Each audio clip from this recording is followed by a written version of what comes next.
Governor Greg Abbott did release a statement saying that he does fully support ICE. Both the Texas Department of Public Safety and Texas National Guard will work closely with them.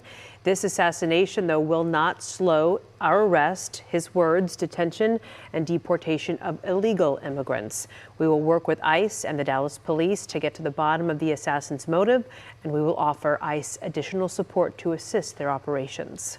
We've also heard from Dallas County Judge Clay Jenkins, who posted, "Please join me in prayer for the injured and their families from this morning's active shooter incident at that immigration facility in Dallas. Violence and terror is never the answer to anything." The Dallas City Council started with a moment of silence for the victims of the shooting at their regularly scheduled meeting this morning.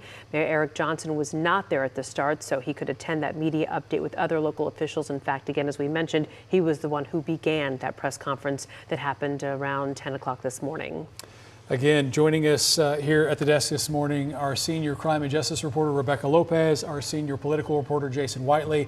And you guys have just decades of experience in your respective areas of expertise, which overlaps quite a bit today when we look at the conversations about political rhetoric and political violence. Yeah, unfortunately, these should never overlap, but we're seeing so much political violence unfolding across the country. That's why this is such a big story right now, is because this clearly is an act of political violence. The FBI director, Kash Patel, just sent out a post on X, and he showed 4 unspent cartridges that go to a long gun. And on screen there, you can see they say anti-ICE. But the shooter was shooting detainees. There are a number of questions. So that thing you just saw there was the biggest new piece of information that we got since you guys originally went on the air at 6:47 a.m. this morning with that. And then the second thing I'd point out here too, which makes this such a big story, this is a whole of government response. Yeah. This is not the Dallas Police Department and the local DPS group that's handling this here with DPD. The FBI in Dallas, the FBI in DC, ATF in DC, every agency you can imagine right now is going through to try to find out what can be done to stop this, who was the person who did this, who were the detainees, how do you prevent these in the future? There is a huge response going on right now trying to answer all those questions and so much more. Yeah, and then I'm hearing from sources that the FBI is looking at going to some places, as we suspected. There's going to be warrants that are going to be served.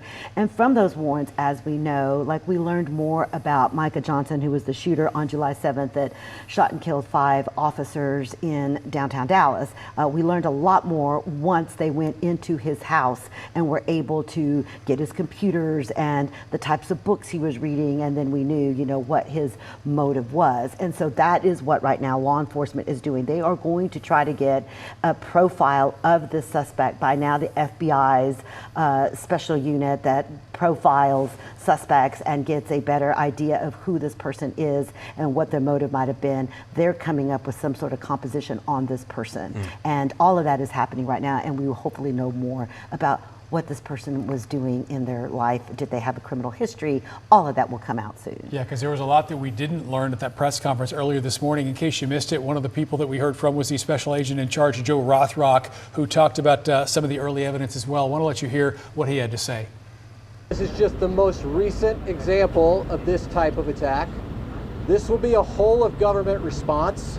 There will be no resource not utilized to bring all those individuals who are responsible to bring them to justice and to hold them accountable. This is an active investigation. There's still a lot of unanswered questions, and I want to encourage all of you to exercise a little bit of restraint and allow them to do their job to help make sure this continues to be a safe city. All right. And, we did leave that press conference thinking, wow, I would have liked to have had more information. Yeah. And then you see a tweet from Kash Patel coming out with pictures. So I do think, as you mentioned earlier, that because we have access to so much digital information and they're working right now behind the scenes, that we'll learn more today. And it's tricky, by the way, because he's faced some pushback, Kash Patel, for some of the information he shared both in the immediate aftermath from the Charlie Kirk investigation and even now that they have a suspect in custody. Some of these kinds of things are situations where this is privileged information that when it comes time to a trial, it's a bit tricky. So there's a lot that remains to be seen, even despite some of the pieces of information we are getting right And now. a lot of times what law enforcement wants to do is they want to get their narrative out first before it all takes off and you start hearing all kinds of misinformation that's going out on the internet. And so they are going to try to shape their narrative of what they want the American public to know in this situation. And they want to secure the scene of where this person lived, where this person may have had, gone to school or had an office.